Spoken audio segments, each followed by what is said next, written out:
léeboon amoon na fi ba mu amee yaa fekkee waxi tey matula gëm. Les chasseurs on était plus heureux. Tous les deux ne pouvaient croire qu'ils avaient réussi à vaincre le buffle qui terrorisait tout le pays de Do grâce à l'aide de cette vieille dame qu'ils avaient rencontrée dans la brousse. Ils coupèrent la queue du buffle comme trophée et entrèrent dans la ville de Do sous les acclamations de la population. Tout le monde était sorti. Ils avaient porté leurs plus beaux habits, du coton teint à l'indigo. Ils avaient préparé leurs meilleurs mets, du fouillou, du tau, du couscous. Tous les musiciens étaient sortis. Ils avaient sorti les koras, les djembés, les sabats, les balafons, les khalams. Tous les instruments étaient sortis. Alors, le roi de Do leur demanda: « Que voulez-vous donc comme prix? Nous avons tout ce qu'il vous faut.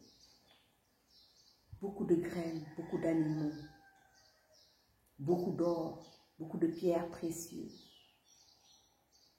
Tout ce que vous voulez. » Alors, les chasseurs le remercièrent et dirent: « Nous voulons rencontrer Sogolon Kédiou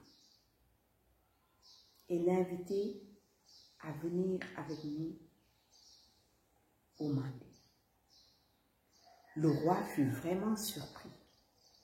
Comment ces deux chasseurs connaissaient-ils sa sœur? Le roi fit appeler sa sœur et lui dit: « Ces deux chasseurs nous ont aidés à nous débarrasser du buffle qui terrorisait notre pays. Ils voudraient t'inviter à aller au Mandé avec eux.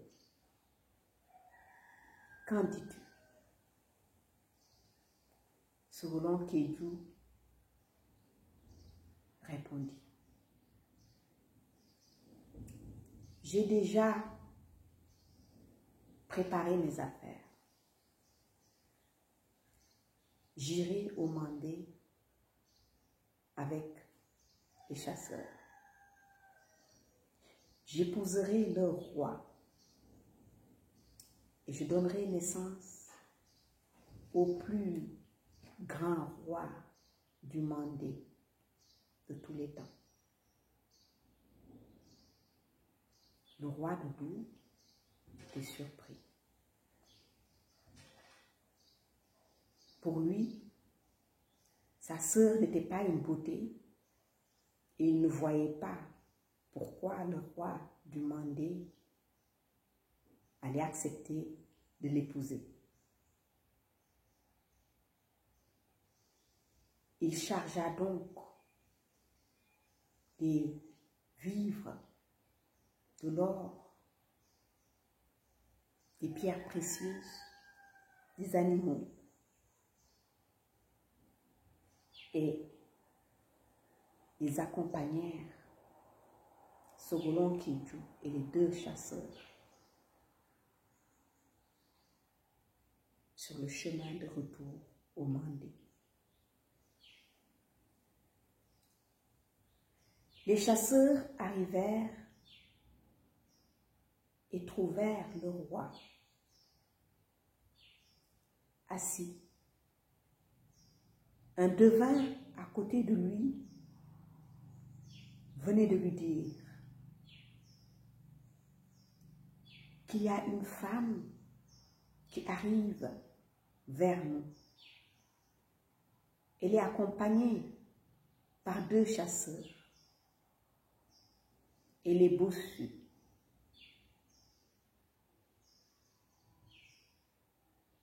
Je te conseille de l'épouser. Parce qu'en elle vit le futur du Mandé.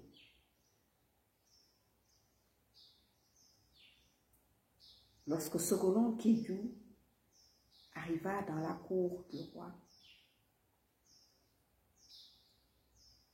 elle le salua et lui dit: Roi du Mandé, je veux t'épouser. Et je veux donner naissance au prochain roi. Dans la cour du roi, des rires éclatèrent. Quelle est donc cette vilaine et audacieuse femme, bossue, qui vient proposer au roi de l'épouser et en plus décider que c'est son enfant qui deviendra le prochain roi du Mandé.